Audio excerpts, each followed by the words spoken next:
And there's a $500,000 fine. You can see behind. $500,000? What fine is that for? Man who has trauma issues since his father was murdered at the age of 3, with addiction issues, struggling to get by. This nigga was on top of the world having fun with his life, nigga. Diddy is who he is, brother. This not come from no addiction to shit, nigga. He is who he is. Jane by saying, "You kicked down 5 doors in her home, lifted her off the floor by her neck, punched her, kicked her, dragged her by her hair, slapped her so hard she fell down."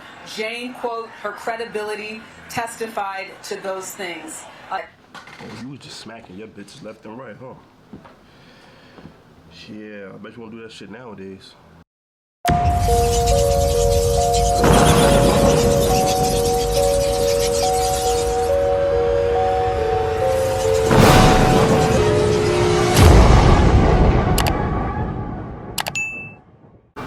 Yo, what's good, YouTube? Welcome back to another reaction video. This week been crazy. I'm not gonna hold you, bro. Like, with the Cardi and Nicki situation, with the TJ and Kai situation, and now we got the Diddy. He got sentenced today. Come on, man, let's jump right in. Sean Diddy Combs sentenced to 50 months in prison for prostitution-related charges. CBS News gave me the details, you heard? Let me know how y'all feel about my new Halloween intro, man. Let's jump right into the video, though. This is a CBS News special report. I'm John Dickerson. Music mogul Sean Diddy Combs was just sentenced to more than 4 years in prison of transportation for prostitution. Count 5, transportation prostitution. Sentenced to 4.1 years. Now I want to know if that's after time. Is that what time serves or before time served? The 55-year-old was convicted back in July on 2 counts of transportation to engage in prostitution. Combs had pleaded not guilty to all charges and was acquitted of 2 more serious charges, sex trafficking and racketeering, which would have led to a potential life sentence. Moments before he was sentenced, Combs apologized for his disgusting, shameful, and sick. I'm not gonna hold you. To get 4 years on the charges he got, I'm not gonna hold you. That's one hell of a lawyer. If I was a lawyer, I would look at this as a loss, bro. You got 4 years. That's not bad. Not bad at all.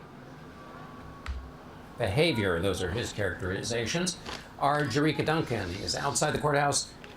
Jerika has covered this case from the beginning. Jerika, your thoughts? This was the most important day of this case, and Combs did give a statement about 12 minutes long where he spoke directly to the court. He talked about being personally responsible and apologized for what happened with his ex-girlfriends Cassie Ventura and Jane. October is Domestic Violence Awareness Month, and he said moments ago, "I want to personally apologize to all of the victims of domestic violence." He said, quote, "I hate my..."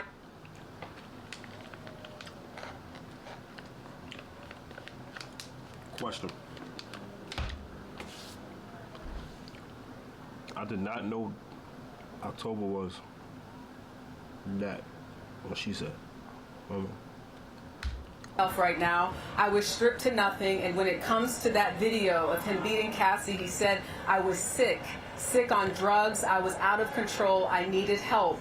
I make no excuses, I knew better." But the judge had some very sharp words in response to Combs. He acknowledged that he is trying to do better and told him that he hopes that he continues that, but instantly went into rejecting attempts to characterize what happened as, quote, sex, drugs, and rock and roll.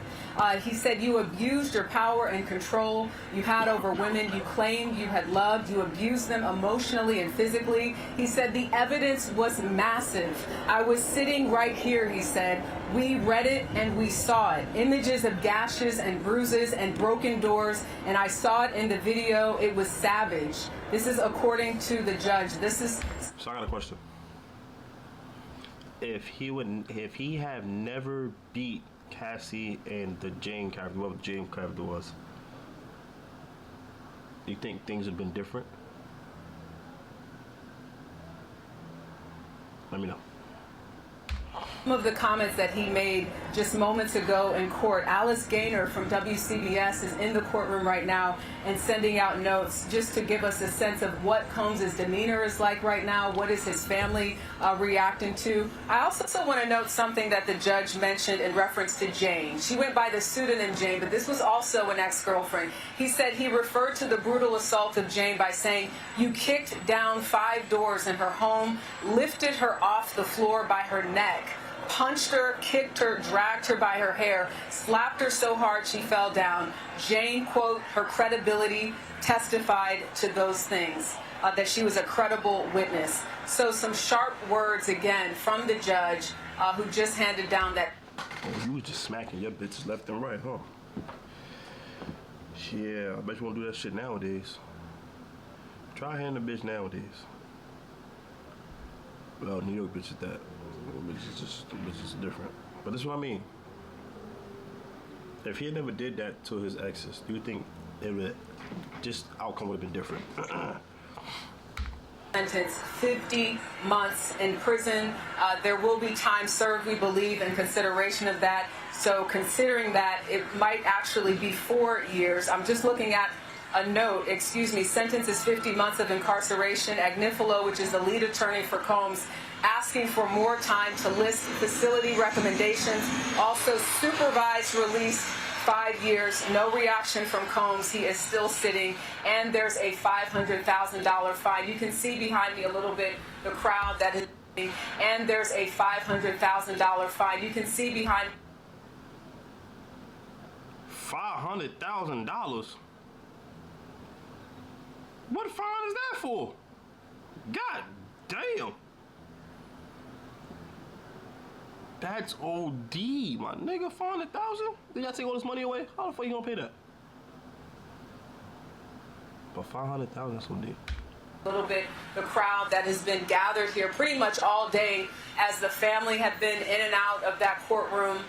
When I asked a couple of the defense attorneys how they were feeling today, they didn't have a comment. This day was very serious. They knew that going in.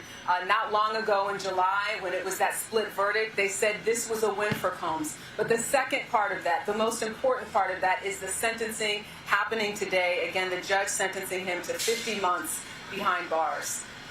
Jerika, what other activity did... I'm not gonna hold you. He is not doing the whole 4. Son telling me he's not doing the whole 4, bro. I promise you he's not doing the whole 4. He's not. He's not, my nigga. Have today? Did we hear there were the victim statements? This was this a part of the today's activities? And also, did the judge make any characterization of the final sentence relative to those harsh words that you that you quoted him as saying? Y'all niggas need a new anchor man. This nigga is either he can't read what the fuck y'all typing, or this nigga just. In other words, did he match the two up? Did he say, "I'm delivering this very harsh characterological verdict on you," and the sentencing matches that, or did he just not make that connection?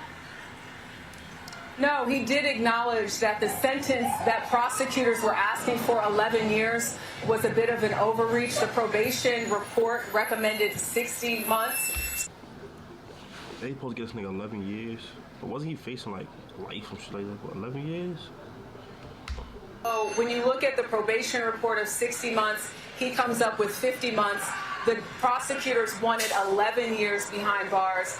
It's not quite in the middle, but it's a far cry from the 14 months that the defense was asking for. Some other things worth noting, Combs was found guilty on the 2 counts of the Mann Act. This is transportation of people across state lines for the purpose of... How do you get the transportation and prostitution thing if I heard that he ain't, something like the Inca. I heard he ain't received like really no money from that shit. And nigga, back in the days, everybody having fucking Freakoffs and shit, nigga. The fuck, nigga? Them niggas is freaky back in the days. No cap.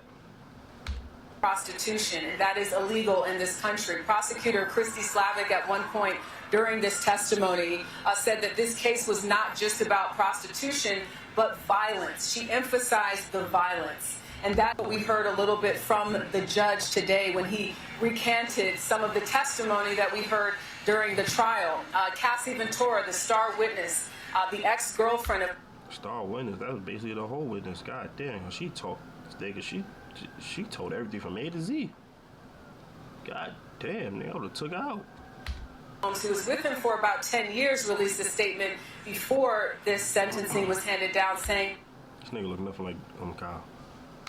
I am so scared that if he walks free, his first actions will be swift retribution towards me and others who spoke about him at this trial." All right, Jerika Duncan, thank you so much. Criminal defense attorney Caroline Polisi is with us. Caroline, what's your reaction to this judgment? I think this is about as good of a sentence that Sean Combs and his lawyers could have hoped for. They did ask for 14 months, which was essentially time served. But when probation came in with that assessment, which was 60 months to 72 months, clearly the judge took that into consideration. Now, he downwardly departed from that, meaning I think two things are to note here that you heard the judge say there. One is that a sentence should be sufficient but not greater than necessary to achieve the ends of justice. And so you'll often hear defense attorneys saying that.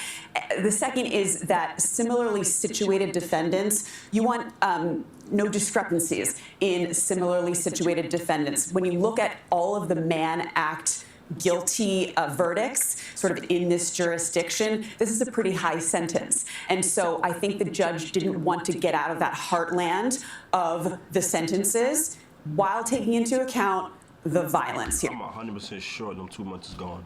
Them two don't matter.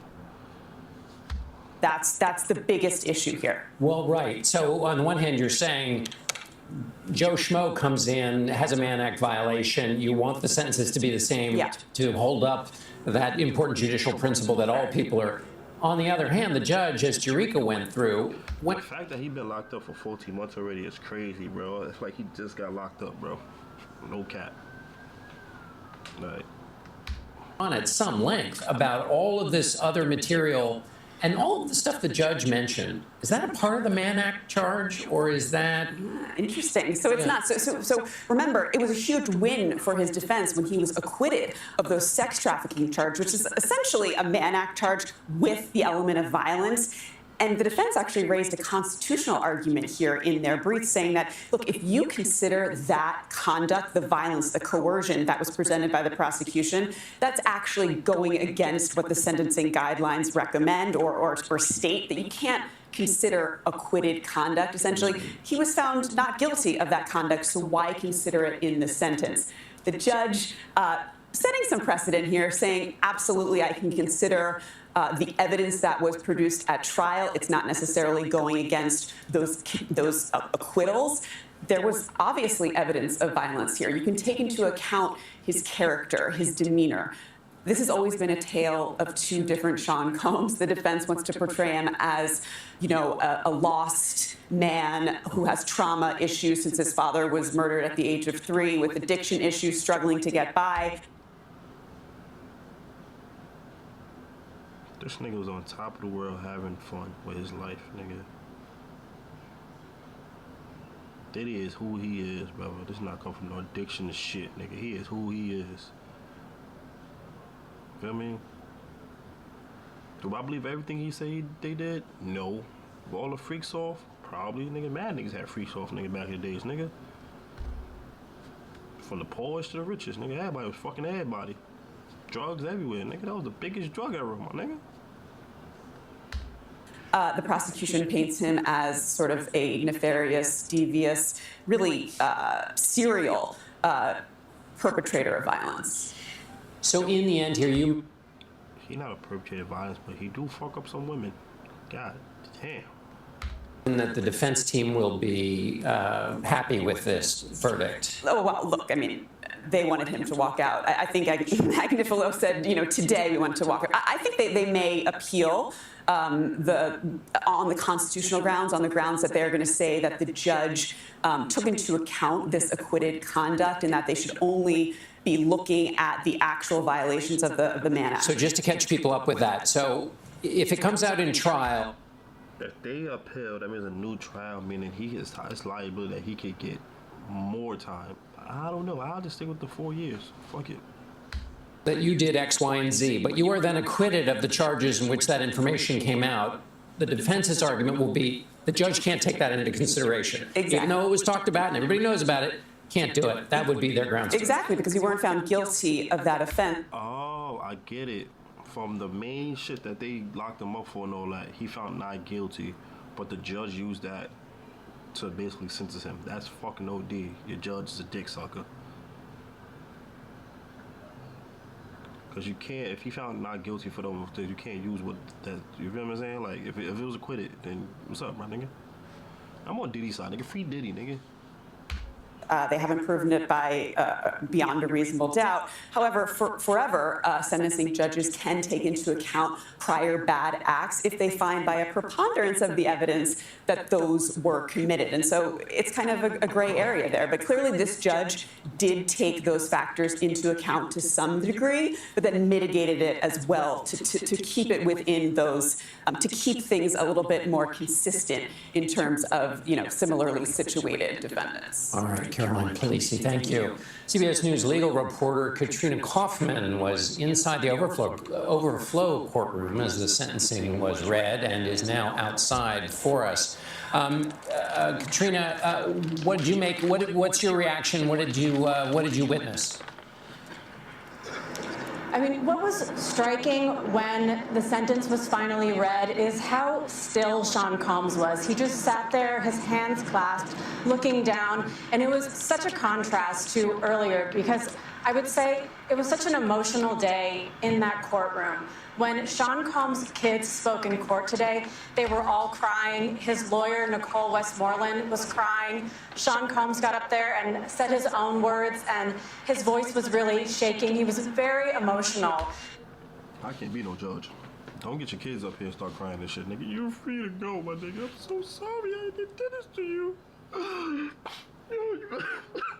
You have such a beautiful family, man. And I didn't mean for them to put you through this, man. I believe you changed. You were free to go, man. I'm so sorry. I can't be a judge, bro. My bad. He told the judge how this had affected his life, how he felt like a changed man.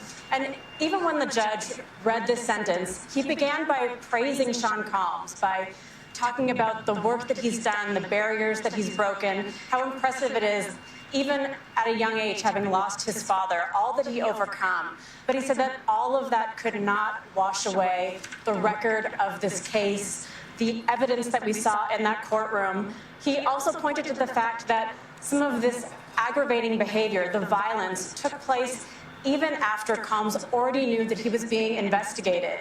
And after that Intercontinental video that we've seen so many times, Sean Combs posted this apology on Instagram. The judge said, saying a lot of what he said in the courtroom today, and yet even after that, he beat... I really believe that's really got him this right now, bro. Like, if that video would never came out, like he never put a hand on a female, or just having straight freakos without abusing them, yeah, well, I've never been free. The women who testified in this trial. So the judge was just not convinced that his behavior had changed, and he said that this had to be done for deterrence. And Sean Combs just really sat there looking defeated. He told us in court today that he was broken. He looked absolutely distraught when his kids were speaking earlier. He was crying. He was wiping his face with a tissue, and you can see really how all of this has affected him, and now he is going to have to deal with this incarceration. And in the judge's remarks, you mentioned that, Katrina, that he started off and he sort of had a trail of the way he. How long did he speak for? And was he pretty much monotone the whole way, or did the judge betray any emotion in his remarks? No, I would say that there absolutely was, and I can't say how long because he was actually still speaking as I left the courtroom. He was praising the women who came and testified in this trial and Man, listen, I'm tired of hearing this shit. I'm not gonna hold you. I'm tired of hearing this shit. Let me know in the comments what you think. Is this the right sentence for him? Or he deserve more, deserve less? Let me know in the comments, man. But like, comment, subscribe, man. And thank you for coming back if you watched it, bro. You feel me?